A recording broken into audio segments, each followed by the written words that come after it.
Well, happy Wednesday to you. It is midweek. I'm Mark Schumacher, Executive Vice President of the Home Furnishings Association. We're glad to have you along for one of our webinars during this COVID-19 crisis. Find it interesting that as we come to you today, there are businesses slowly opening in some states. We realize that's controversial in certain aspects, but we do know that there's a trickle that has started to occur. We know many of those are members of ours, and so this is an interesting time we're in. This is certainly the time to continue the planning, and that's why we're joining you here today. The subject today is called maximizing cash flow, and I'm very happy to have as our guests today Wayne and David McMahon. They're industry consultants, they're business analysts. They specialize in maximizing cash flow. They have an entity called Perform Now, which is performance consulting and accounting. And gentlemen, first of all, thank you for being here. Appreciate you taking the time to be with us. But a little bit of housekeeping here before we start. I want you to be aware, those of you that are joining us, this webinar is being recorded. When it is done, you and whoever else you feel would want to hear this can access it on myhfa.org/COVID-19. That is our resource page that is getting hundreds of hits a day because everything that you need to know is there. Phenomenal information. Please take advantage of that. Also, I want to point out that we are, of course, taking questions. You'll see that availability on your screen. Please do that. Send us questions. We'll get to as many of them as we can. Also, you'll see on the screen, there is also a section that says handouts. Feel free to download that. David and Wayne have both supplied us with an excellent handout that'll be something that will be a great takeaway for you at the end of the day. We're going to be working our way through that here and there. So please take advantage of that as well. And I always finish with a disclaimer. This is an informational conversation. I don't want any of you to construe this as any sort of firm legal advice. This is just us talking about some good ideas and good options. So gentlemen, first of all, not only thank you again for being here, but I find this interesting. We've had a chance to talk in recent days, and you both have kind of split this up when it comes to maximizing cash flow into three segments. One, conserve cash, kind of like, right now, where are you right now? And then as you prepare folks as they're starting to reopen, what that looks like. And then of course, the third piece of this, which is probably the most important of all, is to really preserve that cash because, who knows when and what the next disruption might be. If we've learned anything, in this crisis, preparation is everything. So let me just ask you first off, where should a retailer be today when it comes to cash flow with all of the things that we've been talking about in the news, from PPP to whatever it might be, and furloughing and everything else? Where should they be right now?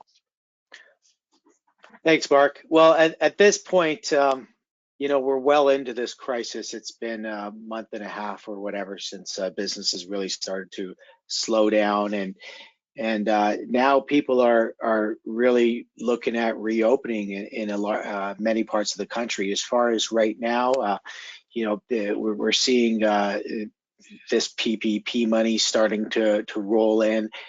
Businesses have already made decisions on whether or not to keep certain employees. Some have furloughed their entire staff. Others have kept people on. Some have kept key managers. At this point, I think that everybody should have very little cash flow outgoing in terms of most expense vendors and merchandise vendors. A lot of rent renegotiation and mortgage renegotiation has already been done at this point. So the thought and there still is cash incoming in a lot of businesses at this point. People should be thinking about, how can I still get a little bit of revenue? A lot of businesses have continued their delivery operations throughout, albeit in a different way. So right now, to this point, it's very little outgoing. Cash flow sources, that has not changed. It comes from profitability, but that comes from sales and leads, appropriate inventory flow, customer deposits, vendor terms, and debt. So cash inflow right now is coming from the few deposits that you can get or delivered sales that are going out. being very conservative on outgoing monies and getting the debt that's hopefully forgivable in the future. Wayne, what are your opinions about right now where they should be? Anything to add on that? Well, certainly right now, within the last week or so, many businesses have received their PPP funds. They've been taking different approaches to the handling of their costs to be incurred and hopefully recovered from the government after the eight-week period. Some people have brought back their entire staffs. Others have never let anybody go. But we find that a great many home furnishing retailers out there are making decisions that are based on their business operation, looking at it as a business decision rather than just a source of free money. Well, and I want to just state the obvious here. And I think if anybody's listening to this and if they've not really kind of gotten their house in order, I mean, I think what I'm hearing you both say is if you haven't, you need to. I mean, not just the PPP funding, but you talked about, vendor terms. We're also, thinking about, everything from rent, if you're leasing, et cetera. I mean, all of these things kind of come together. So you got to have this in order because I'm assuming that you're seeing a great deal of complexity going forward. There's no such thing as the switch just being flipped on and off, correct? I mean, you're going to have to be prepared for this being pretty bumpy. Would you agree with that? And if so, where do you see the bumps being that people need to really be prepared for in the next few weeks in particular? Yeah, well, I mean, going forward, we've already seen changes in here, and I guess I'm going to kind of give you my perception of the main theme going forward, how I see it. So I see a total shaking up of how retail is going to be done, especially high ticket retail. I really there's already been a increase in online leads. There's been, for those that are open, there's been phone calls coming in. If I don't see that stopping, I see this perpetuating the occurrence of customers going online before they would ever even think about going into a store. So as far, I see the theme of everything being to capture and figuring out how to capture those incoming leads that happen on the site via chat or email, whatever, and or phone calling in, and doing something more professional with those leads than the industry at large has done in the past. Those leads should be treated like gold. And to continue my thought with all this stuff and my opinion on where things are going is this concept of appointment selling. People are starting right now, even the ones that aren't open on the front end across the country, and some places all the way through this crisis so far have been making appointments either virtually or through the back of their store. So I see this as continuing. I see the making of the appointment for the virtual sale, the virtual consultation, or the in-store consultation as where everything is going, in my opinion. But I don't know. I'm just kind of brainstorming right now. But well, let me give you some breaking news on that one. I spoke, and I can't tell you who, but spoke with a top 100 retailer earlier today that was able to open up in one state only as an essential business at the moment, but opened up and in short order had 50 appointments set. So I think you referring to that as gold is almost an understatement, David, because listen, if people are venturing out, wouldn't you both agree that if they're venturing out to buy? This is not so much a window shopping environment right at the moment. Would you agree with that? And I think that just really kind of plays your Well, there might be a silver lining in this whole thing. And if that, yeah, I agree. People are just not venturing out right now to buy. But I really felt before that was applicable as well. But maybe people had too many ups that they didn't really agree with me. But anyhow, the Is there silver such a thing line, as too many apps, by the way? I don't think so, but I'll just leave it at that. I could argue that, but yeah, it depends. If you're not dealing with them properly, it's too many ups. So, Okay. so, but anyway, so I believe that the silver lining in this is you're going to see better handling of the traffic, both digitally and in store, and less traffic, at least in store, but as more qualified leads, which means higher average sale. Higher close rate as well, especially the close rate. But both average sale and close rate should go up. So you should track those metrics like a hawk. Wayne, do you have anything to add on that? I think what we're seeing is a huge acceleration in the transformation to certainly to online selling and online generation of online leads and turning those into actual sales.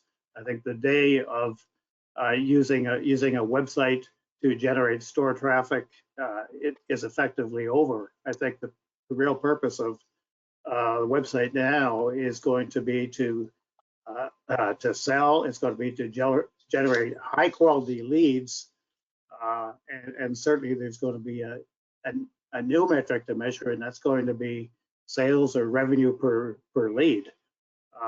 Store traffic has been declining over the last 2 or 3 years in many locations, and I think there will be a decline, but I think the quality of store traffic is going to increase substantially. Appointments, leads coming into the store from the website, leads that sales associates are generating through contacting their customer base are going to become more and more critical, and will be certainly changing the whole philosophy of generating leads from traditional and digital media.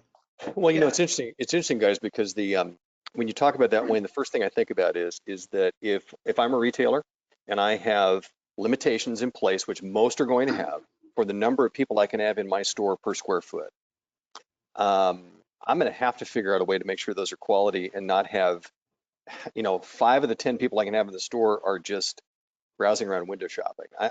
You know what I'm saying? I mean, if we're going to let people in, I would think we want to make sure that they've got a legitimate shot at buying something. Would you agree with that? Because I think those numbers and that availability of space in your store is going to drive a lot of this too. Yeah, I mean, in high ticket retail, this has been done for a long time in other retail, like wedding dresses, been going on forever. I'm sure there's other things too, like expensive cars. I mean, I bet Tesla, you're not going to be able to walk in the showroom anymore. I bet you'll have to make an appointment to walk in. I think, this whole idea of appointment selling, some people might be thinking, well, that's okay for a high-end design store, but what if I'm selling cheaper furniture? I see it as applicable to all price points. So I Well, agree. certainly over the last month, we've seen home furnishing retailers in all different price points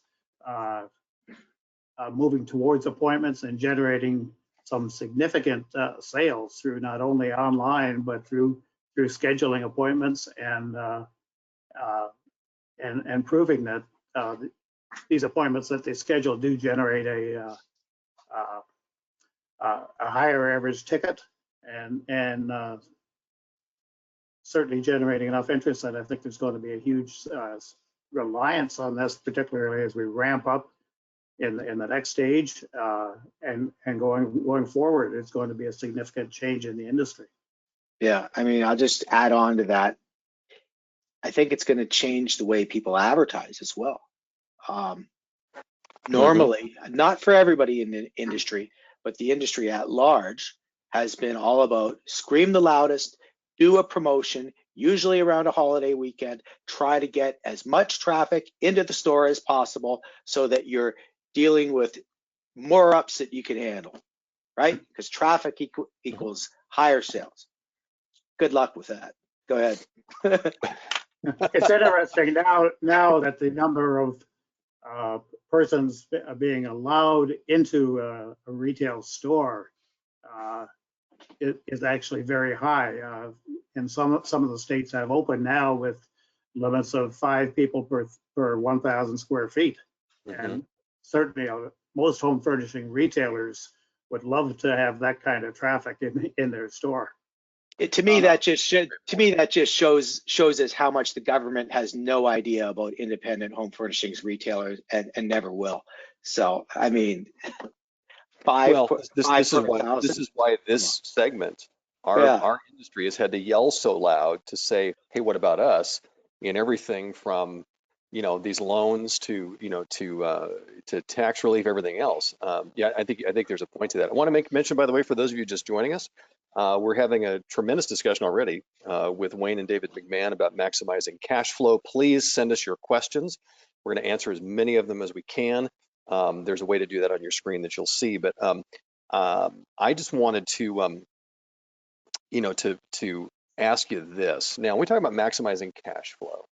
Let's define that first of all. It would seem to me there's just about everything that you do as a retailer impacts cash flow, but how do you define it? Because the way you define it is the way we can understand how to drive it and move it. That sort of. So let's define what you mean by that, and like right now, really maximizing your cash flow. Yeah, well, okay, so the definition doesn't change no matter what economy we're going through. So cash flow starts with your cash flow goes up or down depending on whether you're profitable or not. Okay, that's number one. So profitable, how to be profitable? Well, that comes from how many leads you generate, whether you convert those leads or not, and whether and what average sale you have at those leads, and then by which gross margin you get on those leads. That's another big theme in all this, big opportunity for margin. And then minus out whatever your costs are. And the name of the game is to get the fixed cost as low as possible so that you have a higher variable cost structure. So that determines your profitability. That's a simple way of, because profit adds to cash. At the end of the day, if you zero everything else out, it only comes from profit. Okay, so the other things, inventory. Inventory, if you believe that I think inventories are going to have to change. So if inventory is growing while sales are falling, cash is going to go down. So people are going to have to be very conservative and watchful with their inventory. And I think they're going to have to align with vendors that suit their business model or changed business model. And I believe you'll have to look through your vendors and look at which vendors I can get my margin out of, which vendors are turning fast enough. You don't want to, most companies going to have a hard time selling a vendor that takes 6 months. Okay, you're going to look through your vendors, A, B, and C them. And so inventory, that's the other big thing with cash flow. And then the next big thing would be customer deposits. In this industry, as we know, sales are not delivered the second you write them up. So it's all about the deposit on the written sale. Okay, that should be maximized. In my opinion, it's paid in full or they're a finance customer, one or the other. I mean, it's it's so interesting. This is why I'm so glad I asked you to give us your definition of it, because you have just hit 4 areas that bear talking about, and I know we're getting questions about. So first and foremost, and I'm going to throw this one at Wayne. So Wayne, if a big part of this profitability is gross margin, how do you approach margins at this point? There may be a tendency to be a bit timid just in order to get whatever sale possible. But what would you counsel when it comes to gross margins on product? I think right now is a real opportunity to maximize your gross margin. We find that many retailers now are working on their websites. They're looking at the website pricing. Certainly, they have to be sharp when it comes to competition on like items, but they need to maximize the value of their items and obtain the greatest margin that possibly can be achieved. The gross margin has increased significantly in the last 10 years, and I believe it needs to go up more. It needs to go up north of 50%, and especially with the likelihood that that volumes are going to take a while to ramp up.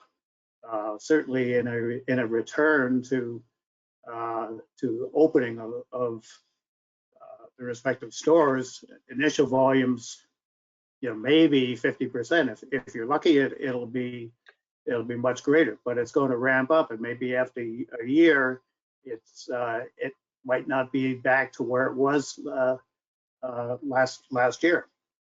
So yeah, I agree. Gross margin is one of the biggest weapons or biggest tools in the tool shed that y'all have. It is a tool to decrease your break even.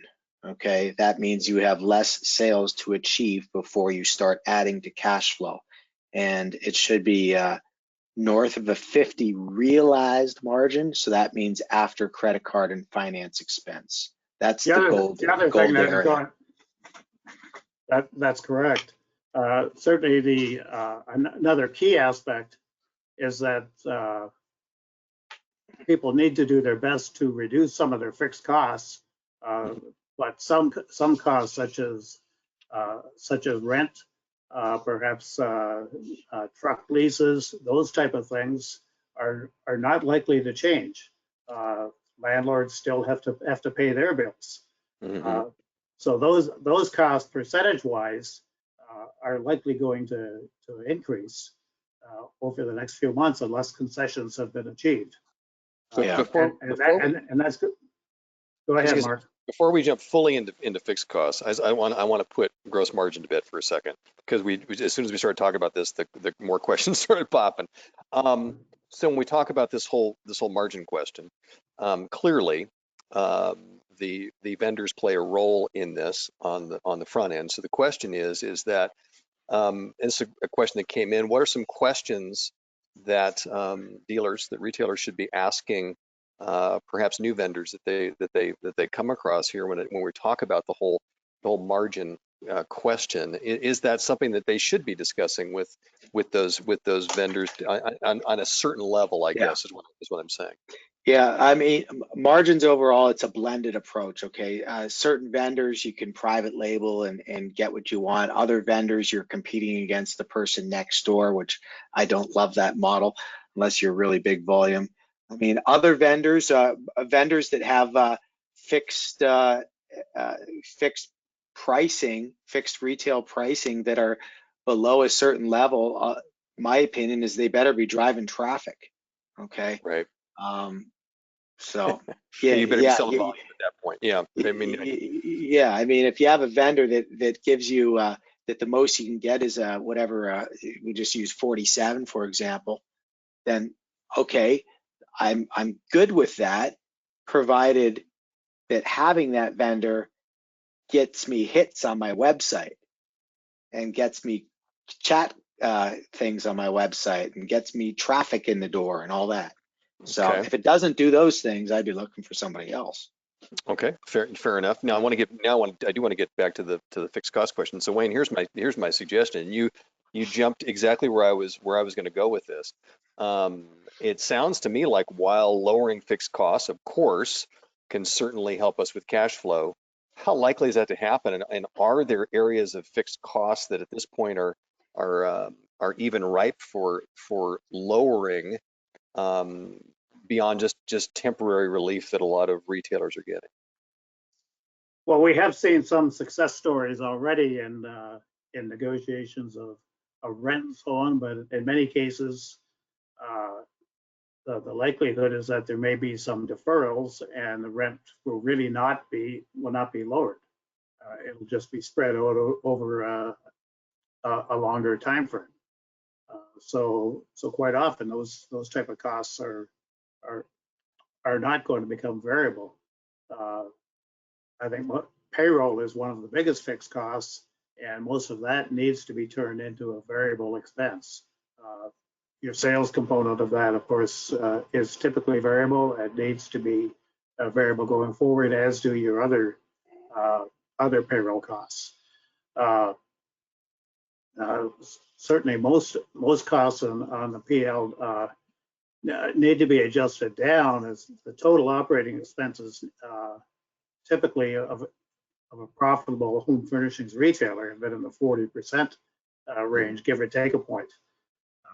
If that percentage is going to increase to 50%, retailers are not going to be profitable without extra margin. So there needs to be that twofold approach of extra margin and converting some of these costs from fixed to variable. And Well, even rent, if possible, can be converted in some cases to a percentage of sales or a variable approach. gotcha. David, what do you think? Let me remind folks that first of all, we're happy that you're joining us on our webinar today, which is maximizing cash flow with Wayne and David McMahon. And this webinar is being recorded. It'll be available on our webpage, myhfa.org/COVID-19. As soon as we're done here, there's all kinds of other resources there as well. So please take advantage and send us your questions. We're working through them right now. We'll get to as many of them as we can. So David, now my question is, and this is, you gave me 4 things, and this is the one I thought was great. You said, talking about inventory and how inventory can certainly impact your cash flow, but you said be conservative with inventory. And the first thing that came up in my head is that we don't know what inventory is going to look like. There are gaps in the supply chain. There are all kinds of other questions as to which categories are going to be more available. We know that we think upholstery is going to be the most available, et cetera. So being conservative with inventory, how do you manage that together with a limited inventory? You may be forced to be conservative with inventory. How do these things kind of fit together to give the folks listening a way to kind of strategize and think about it? Mm-hmm. Well, we're pretty sure volume is going to be affected in the medium term. It might, hey, when things open up, there might be some pent up demand. You might have volume go up, but I think it might kind of go like that a little bit. Anyhow, so in this time period where we're preparing for everything, be looking at your vendors. First of all, who can ship? Okay. If you can't ship, I move on.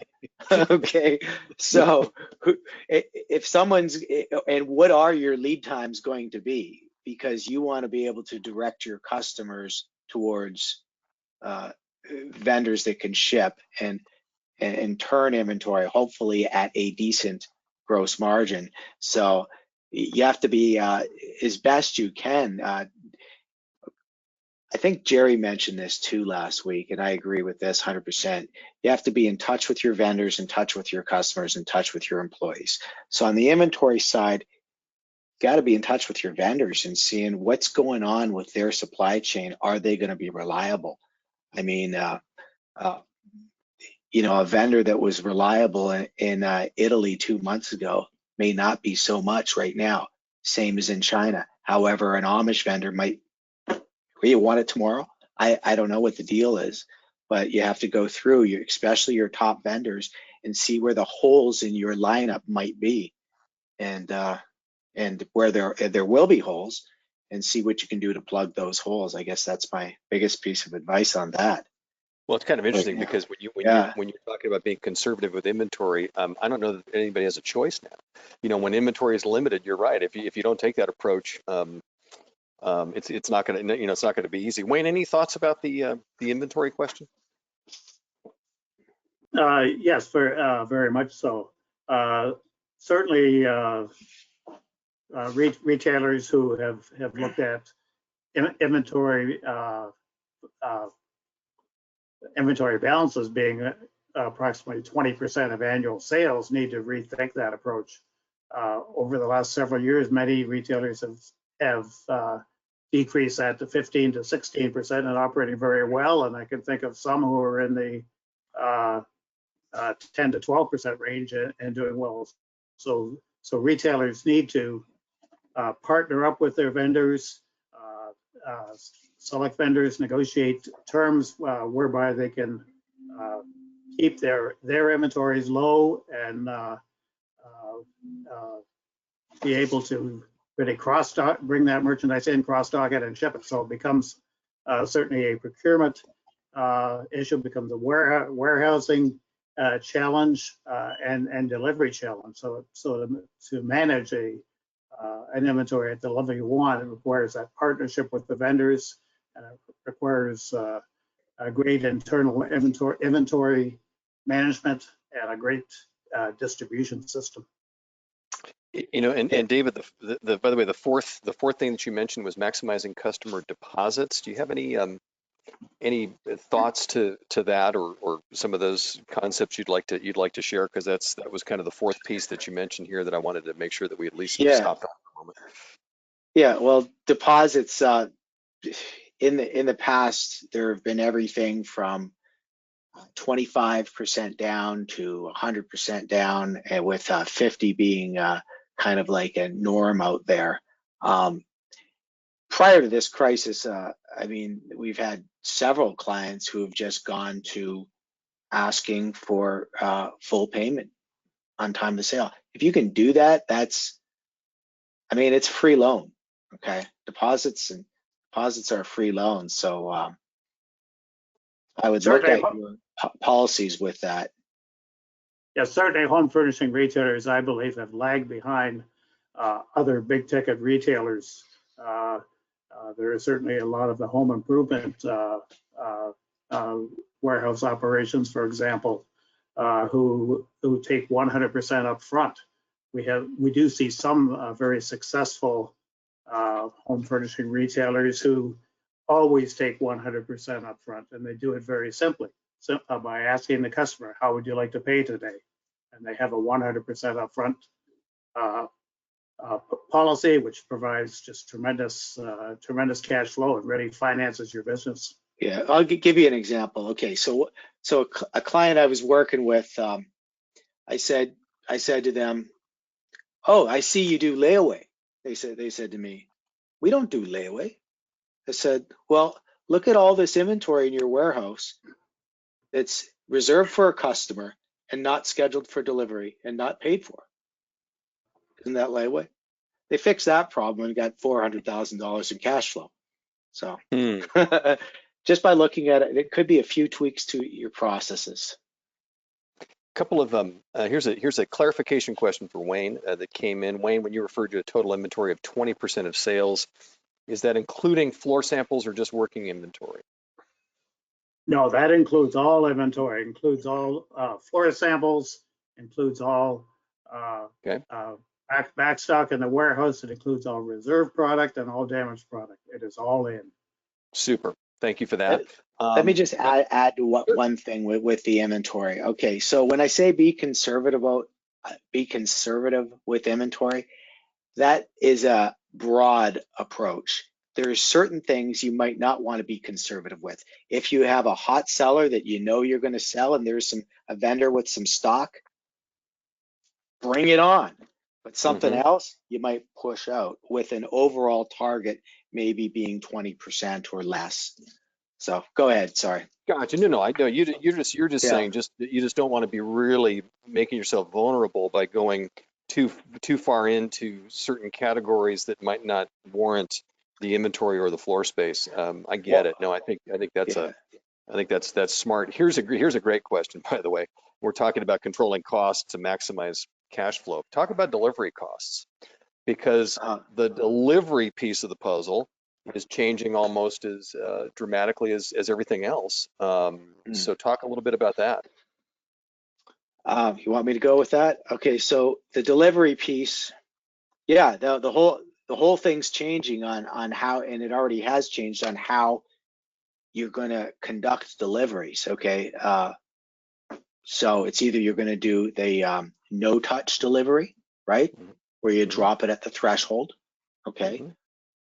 but no one's gonna. There's not a store in this industry that can run off a no touch. Okay, that I know of, unless you're selling like pre-packed furniture or something like that. But Right. for the most part, you're going to have to get into the home. So the cost of it's going to take more time possibly because you're going to have to put the gloves on. You're going to have to have your mask ready and the booties, and you have to go through some processes differently. Okay, you have to be more aware with the whole in-home thing, and people are charging more for that type of service. There are So going to be a there are going to be a suite of options uh, presented to the customer when it comes to delivery. I mean, certainly one is going to be the no cost or low cost curbside or threshold delivery, where you take it in the box and leave it there. There'll be an intermediate step where you take it inside the home, but don't unpack it from a box perhaps, and just place it inside the door.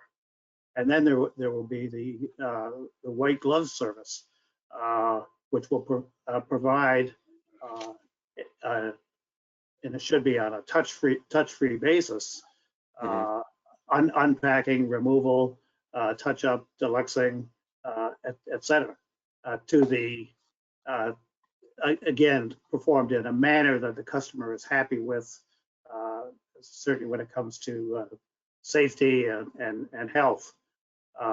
There's going to be various cost structures that will need to be considered. Like I said, from a low of zero to curbside delivery to premium rates for inside the home or your deluxe white glove yeah, service. delivery. What about the issue of lower volumes though? I mean, I think we realize that there's not going to be as many deliveries out of the gates. That may throw your cost equations, at an individual store into a little bit of a tizzy there, and it might change the balance between your Okay. insurance costs and everything else. Hey, so listen, the delivery processes have changed. That's for sure. I don't think the cost and income equation, that should be a push. I don't see that changing. Okay. Okay. So if your costs go up, so should your revenue. If you do it right, delivery should have been a push before. It's a push going forward. So I don't want to misunderstand you. So you're kind of Yeah. leading me to believe that you're saying that if you're providing, as Wayne was talking about, some extraordinary processes here for a customer in this environment, you should be charging more for it. Right. There So that's absolutely needs to be a premium for this type of premium white It, glove it, delivery service, if you're not contact free going to, delivery service. yeah, if you're not going to, then you know what happens to your cash flow. sure. So But I mean, this it's is, interesting. It's interesting. yeah, You're seeing this as being the time to do that if you've not broached at this point. This goes. I mean, we're bucking that trend of the overall, buzz of free delivery, free delivery, free delivery, which we know is not possible in certain aspects. But this really kind of pushes against that tsunami, doesn't it? yeah. No, the trend already started before COVID. It was free shipping or $49 shipping. That's Right. not free delivery. It's just sales technique. Everybody, Oh yeah. I think most people know that, but that No, but it's but that's as fine. well as I do, that gets in the head of the buyer, and who knows. I want to point something out, Yeah, by the way. Two things I want to point out. First of all, we are once again recording this webinar. It'll be up on yeah. myhfa.org/COVID-19 when we're done. We also are taking questions. They're coming in. Please send us questions. Want to get to them. Also, I want to point out. Make sure before you leave us today, download the handout we have. You'll see the little handout listed there that Wayne and David put together. And I want to point something out as you talk about preparing for this opening and stuff. I have to say that if I had a dime, I could make maybe $1 out of this for every time you've used it. Boy, the word change. I mean, forget about finding a new normal, right? You talk about, in order to maximize cash flow, it's changes in advertising. We talked a little bit about that. Selling process changes, operational changes, pricing changes. I mean, there's no magic bullet here, is there? This is you're seeming to say, man, you got to be attentive on every aspect of it because none of it's going to be the same. The one constant will be change. Yeah. This could be, if you take a long-term perspective, this could be a good moment for retail. It's forcing some change. Things are regional too. Okay, you have certain parts of the country that they have very limited impact from COVID as far as cases in their area, and then you have other places that are the epicenter. So you're going to see different waves of change. But whatever, I'll tell you, if you look at probably what ends up working in the epicenter areas, I would bet they're going to be operating their businesses more efficiently in the end, and that'll spread throughout the industry, just as a prediction. Okay, so maybe looking for those case studies, looking for those best practices in this new world. Yeah, look at the ones that have had to make those changes, because the ones that don't have to, when this thing opens up, eventually probably can get something out of look into those businesses who have been affected by the COVID situation a little bit more. Okay. The one thing I would really like to do, and we're about 2/3 of the way through, and I don't want to shortchange this, but I really feel like in the conversations we've had that you're both putting a ton of importance also on the third kind of phase, which is really this whole concept of, okay, how do you keep building cash after the relaunch? We've talked about a lot of these changes and things like this, and there's a number of things that you have pointed up here. And I'm just wondering, can you give us maybe the top, 4 or 5 that you think are the things that can help you continue to build cash? Because this is where we're talking about the saving, the preparing for what happens next, and never really knowing what that is. So this is going to be critical for folks not to lose the momentum of all the changes they've made. What are those 4 or 5 things that you guys think are the keys to building the cash after relaunch? Well, I'll give you a couple to start. I mean, first of all, when you do open, stay open. Nothing's going to hurt it more than that. And it might sound kind of naive or whatever, but the fact is if you get a case of COVID in your staff, you could be shut down in some areas. So certain clients are doing things like testing employees with temperatures. Certain clients are doing like split shifts, so they don't have everybody working at the same time. So if there was a case, they wouldn't shut down the whole store. Having certain managers work with certain employees. I mean, I can't predict what's going to happen. That might be not relevant to everybody, but stay open. You're saying, and I want to clarify one thing. When you say stay open, you're saying do everything to stay open. Because one of the things, and I believe that Wayne, you might have brought this up when we spoke before, is that if you do this split shift, you got people still not maybe fully working in the store. Isn't there a suggestion to say bump them over on the digital side? Open up a chat. Go after those leads on the digital side. I mean, it seems to me that may be a good use of time. Sure. Talk a little bit about that part of what I would call the digital hours, if you will.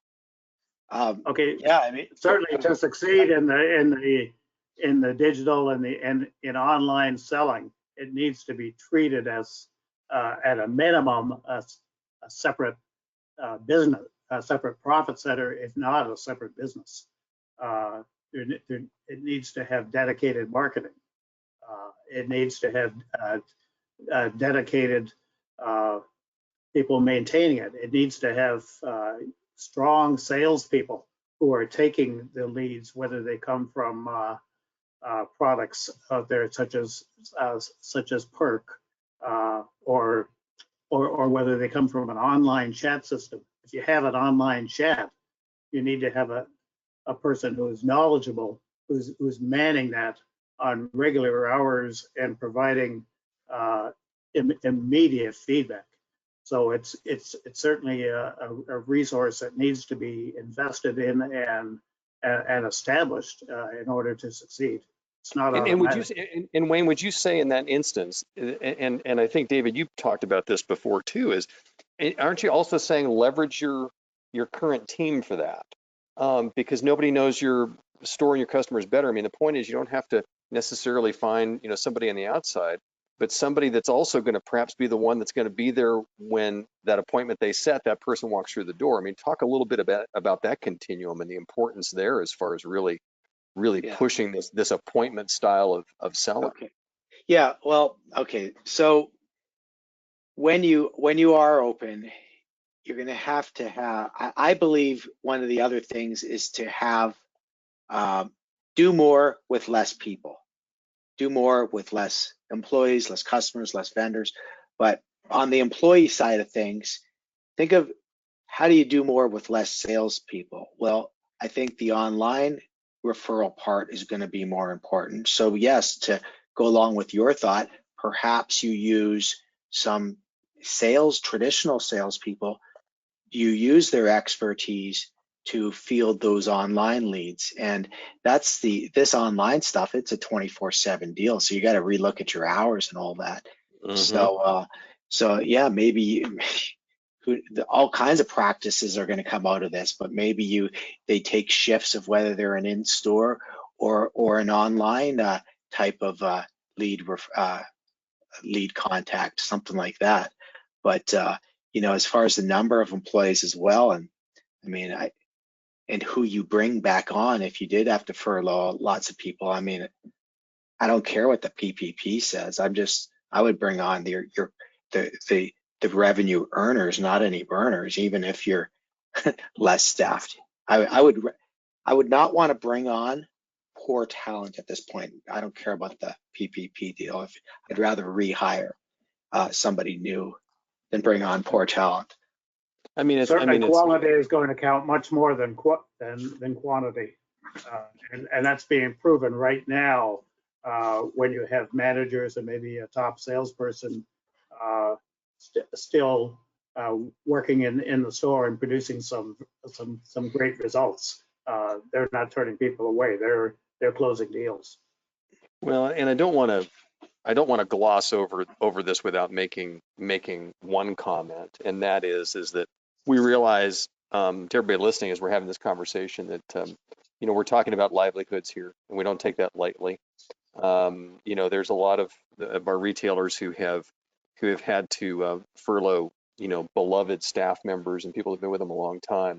We don't want to minimize the harshness of this world right now, but I think to make your point, you're just basically saying that as you slowly ramp up, every dollar you invest has to be meaningful, and that's what I hear you guys saying. And I think my whole question when you brought it up, I love about this the digital piece of this is what a better way to say, hey, team that we're bringing back, this is a huge revenue generation possibility here. Jump on this, because the best way to keep anybody to keep their job, you, me, anybody else, is if we generate revenue. So would you? Yeah, I mean, I think that's kind of that. So again, I hope you understand how I kind of presented that. No, we want everybody to come back that was a valued member of the team. And if there's another position that has to come back to fulfill the PPP, then hire somebody new that would help your team.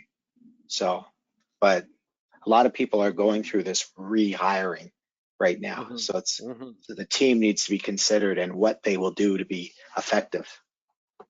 This is a really good question that just came across here. Is there anything that you would consider to be kind of a cash on hand or cash flow scenario or formula? Is there something that a retailer could at least have the basics and sort of plug stuff in, or is it just not able to be sort of meted out by an Excel sheet? I mean that's a great point though. Is there some formula or template that a retailer should have at hand that would help them in this?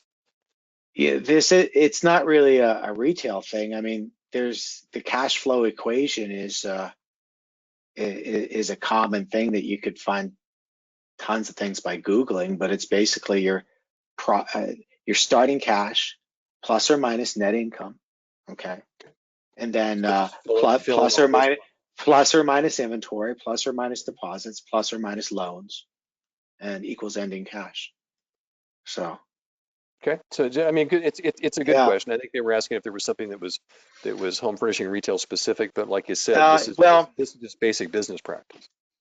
You could I write for Furniture World. I think I did something on cash flow for them. You can go to their website, and I probably did something for the HFA too. But I'll tell you what, we will just make sure that they can find something about that on our resource. I'll forward it to you. I don't know where it is right now. There's an honest admission. I like that. I'm the same way. What folder did I lose it in? Let me ask you. Ask you guys this too, as we're winding down here. What do you feel like the biggest takeaways should be? We've talked. We've really covered a lot of ground here. We know that where you think people should be, what this is looking like to prepare to open, and now keeping things building forward. But give us those top 2 or 3 that you think are the absolute takeaways that you don't want anybody who's listening to this to miss. Yeah, I would say number 1, this came up from a meeting earlier today. Now's the time to blow away your customers. So now's the time to really impress people. So think about that. Think about how you would like to operate your business a little bit differently. So if you wanted to accomplish something before that you just felt that was a little bit you were unsure of, but you really want to accomplish that, hey, it's like everybody gets a grand opening again. So everybody's reopening, It's like how do you want to conduct your new business? Boy, I like that. Yeah. I like that a lot. I mean, that's you're kind of like saying, look, it's an unfortunate situation, but how would you redesign it, right? If you're going to have all these changes, how would you redesign? We're not talking about like a physical redesign, but just how would you approach things a little bit differently? Wayne, what about you? I think the key is that you in fact are opening a new business, because it's the world is new, the world is different. It's taking different ways to operate. You have it needs to be a strategy that's put together, a plan, and this needs to be flexible and adapted in the upcoming months to the changing times that we're encountering. Be flexible, adjust fast. That's good. I don't want to. I'm not saying this to take this conversation down, but I want to just approach this one last way too. Is then what are the things that you absolutely should avoid beyond just doing business as usual as before this started? What are some of those things, as you guys have been looking at this and analyzing this? What do you see as those potholes that you want to make sure that our friends, our retailers, don't fall into? I guess what comes to mind is don't hide from anybody. Be out there. Communication is key with, like Jerry said, vendors, customers, people. Don't hide. Be positive. Show your best. Every time I put my pen away, David, thinking that the last good nugget has come out, I ask a different question. I love that. Don't hide. I mean, I think there's a lot of different ways to read that. Wayne, what would you say would be the pitfall to avoid at all costs at this point? At this stage, you have to learn from the past, and what you have to learn from is that things are changing, and just because you've done things in a certain manner for the last 10 or 20 or 40 years doesn't mean that's going to work going forward. Plan, be prepared for change, and change quickly as as you go forward in this new world. Okay. And by the way, two last quick questions. I just love getting these questions in. I want to ask this real quick. Question came in, what should I have on hand? I think they're looking for percentages, not necessarily, I mean, I know amounts will be different, but if you're talking about cash flow, et cetera, is there a percentage they should have on hand or an ideal amount based on their volume? That's a question that just came through real quick. The amount of cash you should have.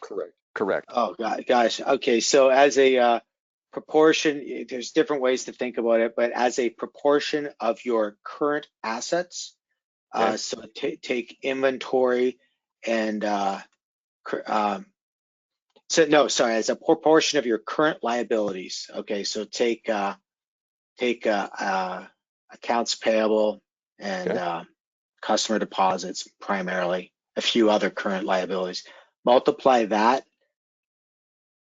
Great would be 0.5 of that number. You could probably survive just fine at 0.2. Okay. So, I mean, that's called a cash ratio.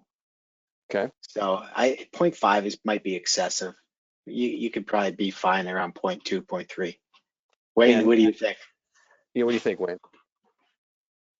I would like to see much more than 0.5, frankly, and I think maybe there's one thing we need to learn is that you need to have access to cash to a much greater degree than what we ever thought was necessary.